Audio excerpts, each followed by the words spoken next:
Halo teman-teman semua, perkenalkan nama saya Rian Aris Mustafa. Di sini saya akan menjelaskan daya tarik wisata serta tradisi kebudayaan unik dan menarik yang berada di Tanah Toraja.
Daya tarik Tanah Toraja bukan hanya karena keberadaan tempat rekreasi dan pamor tentang kopinya saja. Seperti Danau Limbong, yaitu sebuah danau yang memiliki kondisi alam yang indah dan segar, karena danau ini terletak di tengah-tengah deretan pegunungan. Lalu yang kedua ada Pango-Pango dengan argo wisata kopi yang terletak di kawasan dataran tinggi, yang seringkali dikenal dengan sebutan negeri di atas awan. Dan tentunya yang terakhir kopi khas Toraja yang sudah mendunia. Bukan hanya itu, Tanah Toraja juga memiliki tradisi unik, yaitu ritual manene.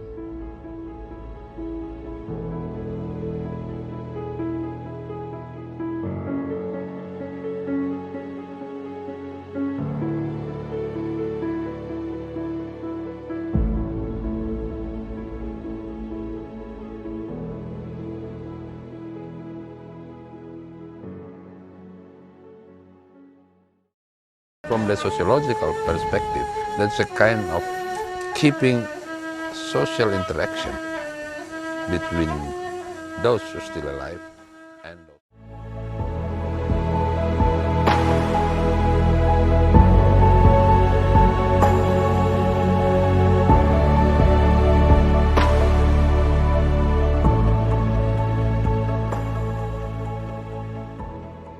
Dilaksanakan sekarang sangat lega ya, karena sudah dilaksanakan supaya guys lihat itu mukanya orang tua sayang, sangat menyayangi sama saya, tidak pernah marah-marah sama saya. Jadi saya itu saja anunya sama orang tua ini. Ya, bisa juga dikatakan ekspresi kesedihan, macam kita orang perantau begitu bisa kayak meringankan beban yang kita pikul. Orang tua kita kalau meninggal pasti kita ingin melihat.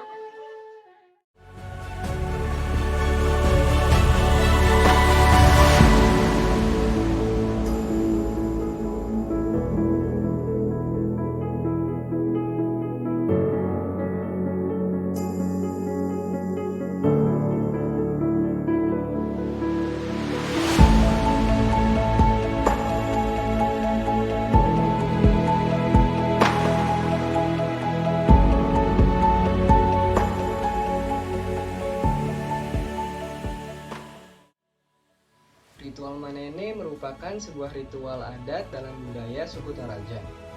Ritual ini merupakan sebuah ritual di mana mayat yang berusia puluhan, bahkan ratusan tahun lalu, yang dikeluarkan dari dalam liang kuburan untuk dibersihkan dan diganti baju dan kainnya.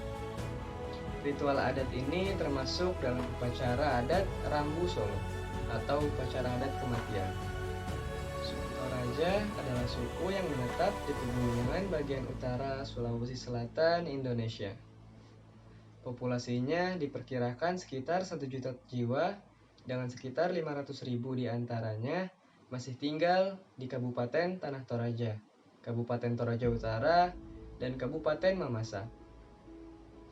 Mayoritas suku Toraja memeluk agama Kristen, sementara sebagian lainnya menganut agama Islam. Dan ada juga yang menganut kepercayaan animisme yang dikenal sebagai Aluk Tok Dolo. Pemerintah Indonesia telah mengakui kepercayaan ini sebagai bagian dari agama Hindu Dharma. Kata Toraja berasal dari bahasa Bugis Tok Riaja, yang berarti orang yang berdiam di negeri atas. Dan pemerintah kolonial Belanda menamai suku ini Toraja pada tahun 1909. Suku Toraja terkenal akan ritual pemakaman, rumah adat tongkonan, dan ukiran kayunya. Sebelum abad ke-20, suku Toraja tinggal di desa-desa otonom. Mereka masih menganut animisme dan belum tersentuh oleh dunia luar. Pada awal tahun 1900-an, misionaris Belanda datang dan menyebarkan agama Kristen. Setelah semakin terbuka kepada dunia luar, pada tahun 1970-an, Kabupaten Tanah Toraja menjadi lambang pariwisata Indonesia. Lalu Tanah Toraja dimanfaatkan oleh pengembang pariwisata dan dipelajari oleh antropolog. Masyarakat Toraja sejak tahun 1990-an mengalami transformasi budaya dari masyarakat berkepercayaan tradisional dan agraris menjadi masyarakat yang mayoritas beragama Kristen dan mengandalkan sektor pariwisata yang terus meningkat. Suku Toraja memiliki sedikit gagasan secara jelas mengenai diri mereka sebagai sebuah kelompok etnis sebelum abad 20. Sebelum penjajahan Belanda dan masa pengkristenan, suku Toraja yang tinggal di daerah dataran tinggi dikenali berdasarkan desa mereka dan tidak beranggapan sebagai kelompok yang sama. Meskipun ritual-ritual menciptakan hubungan di antara desa-desa ada banyak, keragaman dalam dialek, hierarki sosial, dan berbagai praktik ritual di kawasan dataran tinggi Sulawesi. Toraja dari bahasa pesisir To yang berarti orang dan Riaja dataran tinggi. Pertama kali digunakan sebagai sebutan penduduk dataran rendah untuk penduduk dataran tinggi. Akibatnya, pada awalnya Toraja lebih banyak memiliki hubungan perdagangan dengan orang luar, seperti suku Bugis, suku Makassar, dan suku Mandar yang menghuni sebagian besar dataran rendah di Sulawesi, daripada dengan sesama suku di dataran tinggi. Kehadiran misionaris Belanda di dataran tinggi Toraja memunculkan kesadaran etnis Toraja di wilayah Sadan Toraja. Dan identitas bersama ini tumbuh dengan bangkitnya pariwisata di tanah Toraja. Sejak saat itulah, Sulawesi Selatan memiliki 4 etnis utama. Yang pertama ada suku Bugis, suku Makassar, suku Mandar, dan suku Toraja. Wilayah sekitaran Teluk Tonkin yang terletak antara Vietnam Utara dan Cina Selatan adalah tempat asal suku Toraja. Awalnya, imigran tersebut tinggal di wilayah pantai Sulawesi, namun akhirnya pindah ke dataran tinggi. Sejak abad ke-17, Belanda mulai menancapkan kekuasaan perdagangan dan politik di Sulawesi melalui VOC. Selama 2 abad, mereka mengacuhkan wilayah dataran tinggi Sulawesi Tengah, tempat suku Toraja tinggal, karena sulit dicapai dan hanya memiliki sedikit lahan yang produktif. Pada akhir abad ke-19, Belanda mulai khawatir terhadap pesatnya penyebaran Islam di Sulawesi Selatan, terutama di antara suku Makassar dan Bugis. Belanda melihat suku Toraja yang menganut animisme sebagai target yang potensial untuk dikristenkan. Nah, pada tahun 1920-an, misi penyebaran agama Kristen mulai dijalankan dengan bantuan pemerintah kolonial Belanda. Selain menyebarkan agama, Belanda juga menghapuskan perbudakan dan menerapkan pajak daerah. Sebuah garis digambarkan di sekitar wilayah Sa'dan dan disebut Tanah Toraja. Tanah Toraja awalnya merupakan subdivisi dari Kerajaan Luwu yang mengklaim wilayah tersebut. Lalu pada tahun 1946, Belanda memberikan Tanah Toraja status Regenskap dan Indonesia mengakuinya sebagai suatu kabupaten pada tahun 1957. Misionaris Belanda yang baru datang mendapat perlawanan kuat dari suku Toraja karena penghapusan jalur perdagangan budak yang menguntungkan Toraja. Beberapa orang Toraja telah dipindahkan ke dataran rendah secara paksa oleh Belanda agar lebih mudah diatur. Pajak ditetapkan pada tingkat yang tinggi dengan tujuan untuk menggerogoti kekayaan para elit masyarakat. Meskipun demikian, usaha-usaha Belanda tersebut tidak merusak budaya Toraja dan hanya sedikit orang Toraja yang saat itu menjadi Kristen. Lalu pada tahun 1950, hanya 10% orang Toraja yang berubah agama menjadi Kristen. Penduduk Muslim di dataran rendah menyerang Toraja pada tahun 1930-an. Akibatnya, banyak orang Toraja yang ingin beraliansi dengan Belanda berpindah ke agama Kristen untuk mendapatkan perlindungan politik dan agar dapat membentuk gerakan perlawanan terhadap orang-orang Bugis dan Makassar yang beragama Islam. Antara tahun 1951 dan 1965, setelah kemerdekaan Indonesia, Sulawesi Selatan mengalami kekacauan akibat pemberontakan yang dilancarkan Darul Islam yang bertujuan untuk mendirikan sebuah negara Islam di Sulawesi. Akhirnya, perang gerila yang berlangsung selama 15 tahun tersebut turut menyebabkan semakin banyak orang Toraja berpindah ke agama Kristen. Nah, pada tahun 1995, sebuah dekret presiden mengharuskan seluruh penduduk Indonesia untuk menganut salah satu dari 5 agama yang diakui, yaitu Islam, Kristen Protestan, Katolik, Hindu, dan Buddha. Kepercayaan asli Toraja, Aluk, tidak diakui secara hukum, dan suku Toraja berupaya menentang dekret tersebut untuk membuat Aluk sesuai dengan hukum. Ia harus diterima sebagai bagian dari salah satu agama resmi.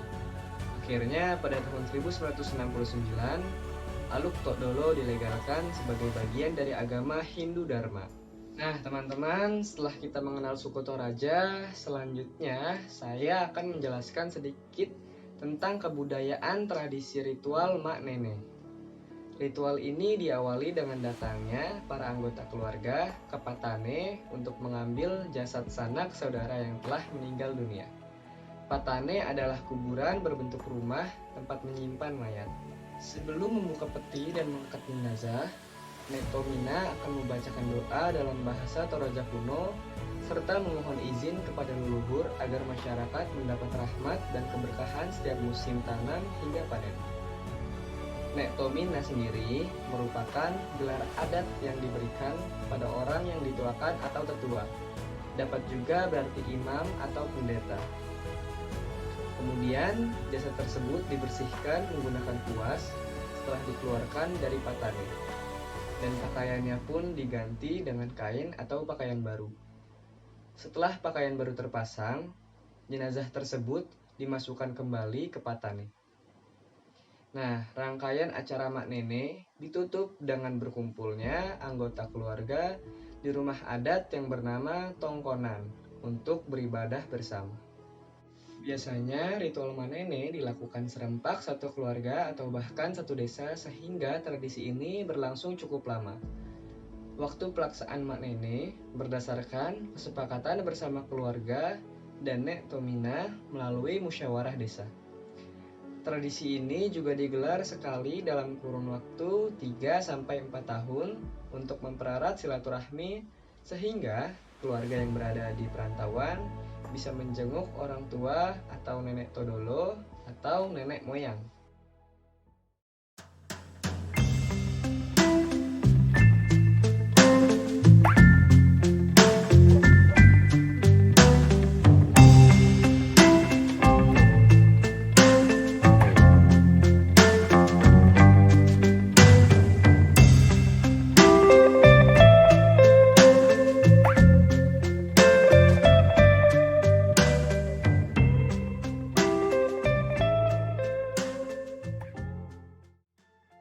Nah, teman-teman, itulah daya tarik wisata serta tradisi kebudayaan unik dan menarik yang berada di Tanah Toraja. Sangat menarik bukan? Oleh karena itu, kita sebagai masyarakat Indonesia yang kaya akan kebudayaan, tentunya teman-teman harus mempelajari dan menghormati kebudayaan di setiap daerah. Karena meskipun berbeda-beda, kita Indonesia tetap satu.